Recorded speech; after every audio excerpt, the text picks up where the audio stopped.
Well, David, it's been an amazing year for you, hasn't it, really, with coming to Arsenal, becoming number one, playing in the Champions League, then winning the Euros with Spain as well. I mean, how do you reflect on it and sum it up? No, it's been a great year. You know, last year coming here on loan and playing for this amazing club, and obviously making my debut in the Champions League and being that close to winning the league. So, and of course winning the Euros it's been a fantastic year, and to be a part of this club for the next coming years is amazing. So no, it's been a fantastic year, but we have to, and I have to make it better next one. It's been quite a journey for you, hasn't it? I mean, did you ever imagine achieving as much as you have when you were coming over from Spain as a 16-year-old, when you were going on loan to Southport in the conference? It must have been unimaginable. Yeah, no, you think about stuff that you might be able to do, especially when you're a young age and all that. But obviously, winning the Euros is something that you dream of when you're a kid, and playing for this fantastic club is another dream come true. So obviously, you think about stuff when you're younger, but when I come into England when I was 16, the only thing I wanted to do is just to enjoy football and enjoy the challenge. And then when you keep progressing, it's just like you put a little bit more handleable achievements, and then when you get to the Premier League, you want to be in the highest stakes. So yeah, I just keep putting myself some targets, and in short and medium term, footballing wise. So winning the Euros when it was one of those, and playing for Arsenal was one of those. So happy to say that I achieved some of my dreams. And the final, of course, against England, which was painful for a lot of us here. I mean, you've obviously seen Declan, Aaron and Bukayo now. What's that been like? Have they tried to get your medal off you, anything like that? No, obviously we had a chat, especially after the game. Obviously I was all over the moon, but obviously I was upset for them as well, because they worked so hard, and they're really nice guys, and they're my teammates and everything. And then when we came back here, we had a little chat about it, like, you know, similar, or how was your camp and stuff like that, but we not spoke that much about it. Obviously it's upsetting for them and for the whole country, but for myself it's just something that I will never forget. Yeah, of course.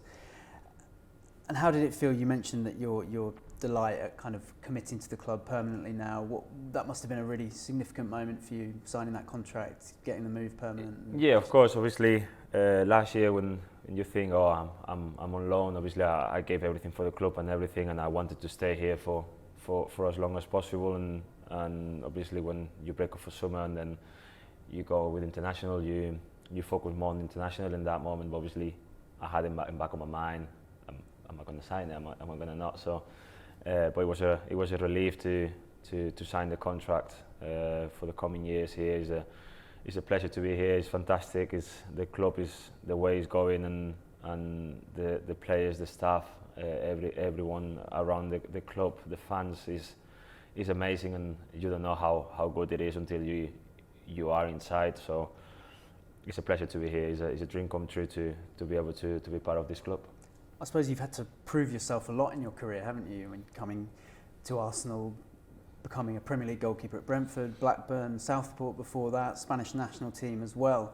How big has your mentality been in that? I mean, that seems like a big strength of yours, your kind of mental strength. I think that's been the key of my career in a way.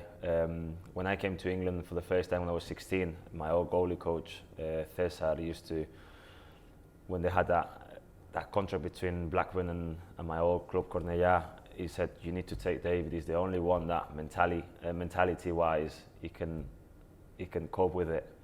And he wasn't wrong. I think I had a lot of lows and I had a lot of highs, but I think my mentality has been very, very key.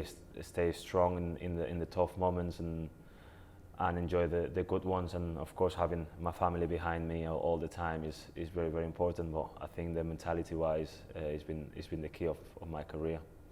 Looking back at last season, then, I mean, what do you think the team learned from that title race with Man City in terms of what's needed to actually finish above them? Well, it's needed. It's needed. I think we had a really good campaign, but at some stages we didn't manage well the games where we drop a few points and all that. So it's that balance of managing the games and knowing when you have to manage it or you have to go all in, especially at the start of the season. So I think the second half of the season it was nearly perfect. I think we only lost one game against Aston Villa, and we drew one against City. I think it was after Christmas. So that second part of the season was nearly perfect, and you have to be perfect to win the league, especially against Man City. That they are so good and they are so experienced to be in this environment. So we have to learn from everything, from every mistake that we've done, and learn from the good things that we've done to carry on and even improve them. So I think that's what we need to do this year. You've been reunited with Yaki here, of course, having worked with him at Brentford before.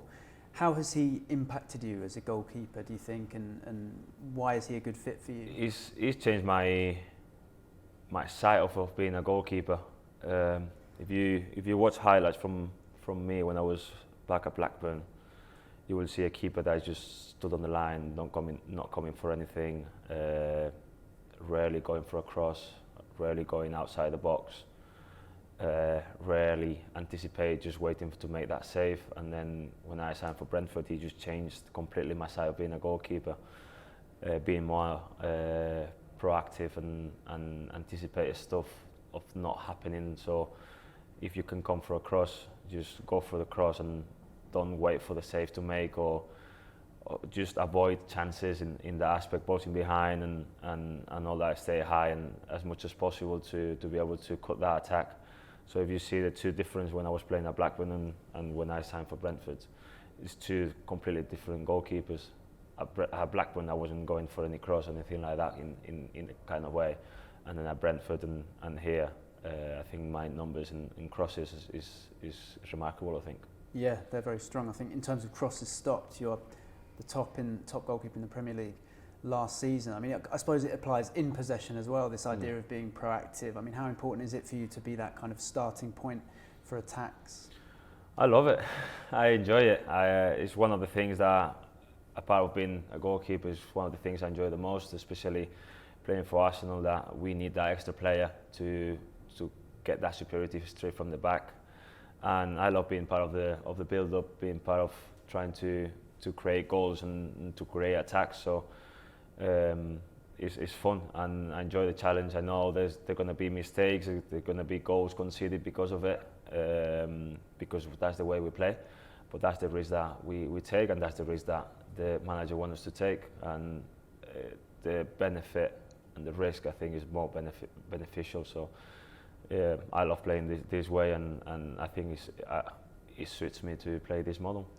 What's it been like playing behind Gabriel and Saliba as a partnership? What makes them so effective as a centre-back partnership? They're so strong, and the relationship they have between them two is incredible. When both know where's the other one in every situation, so they have their backs, and they're so clever, both of them, in the aspect of they're relatively young. I know Willow is a bit more younger than Gabriel, but they're relatively young, and the positions that they're taking on the pitch to avoid stuff happening is incredible. Ricardo Calafiori's coming as well, adding more defensive depth to that unit in front of you. I mean, what have your early impressions of him been? No, he's a great. First of all, he's a great guy. He's young. He's only 22. He's hungry. But in terms of football, he's a great player. He has a great future. He can play left back. He can play left centre back. So the first impression has been really good. He's very, very strong, and he goes for the tackles. He just goes. He will put the head in a washing machine, if you know what I'm saying. So no, he's great. But the main thing is he's a great guy and a great player.